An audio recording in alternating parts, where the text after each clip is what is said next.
I'm Amari Jones, and today is Monday, March 17th. This is Caffeine TV, your daily news brief, here to take you through 3 headline numbers in just 3 minutes, giving you a different take on everything from housing policy to the Real Housewives. The first number of today is 129, as in 129 days. That's how long it's been since President Obama nominated Loretta Lynch to be the next Attorney General of the United States. And given news, however, from the dysfunctional Congress, it looks like it could be hundreds of days more, perhaps, before she is eventually confirmed. Now, you would think that given that the United States is facing its greatest terror threat since right before 9/11, and given the fact that the Justice Department is currently investigating a number of deaths of black men who were unarmed at the hands of police, that confirming an Attorney General would be high up on the Senate's list of priorities. But given the fact that events in Congress these days unfold like an episode of the Vanderpump Rules or Black Ink Crew, I guess anything is possible. Now, originally, Republicans thought that they may block her because they said that she was going to be a clone of Eric Holder, and Eric Holder in heels. But during her confirmation, she disabused them of that by saying that her name was Loretta Lynch.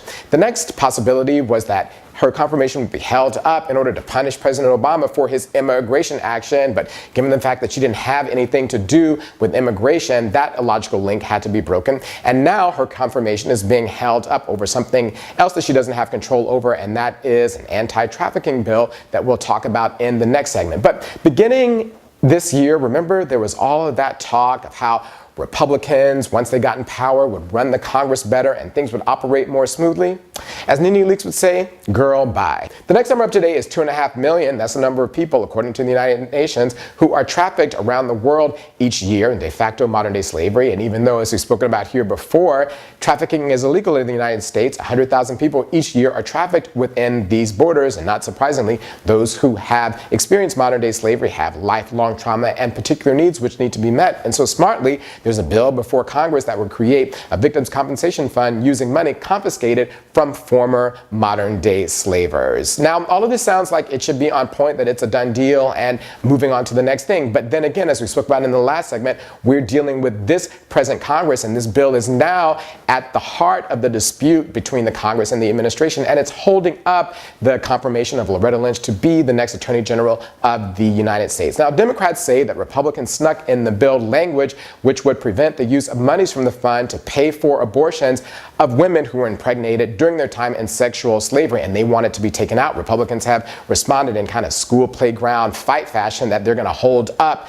Loretta Lynch's confirmation until Democrats allow the bill to be voted on, and so we're kind of in a standoff. But as the New York Times points out, this is a bit of an irony, because during her confirmation hearing, Loretta Lynch said that one of her top priorities as Attorney General would be to fight human trafficking, and so it's an indictment of our entire political system right now that the first African-American woman to hold that office, who wants to make fighting modern-day slavery one of her top priorities, is being prevented from doing so.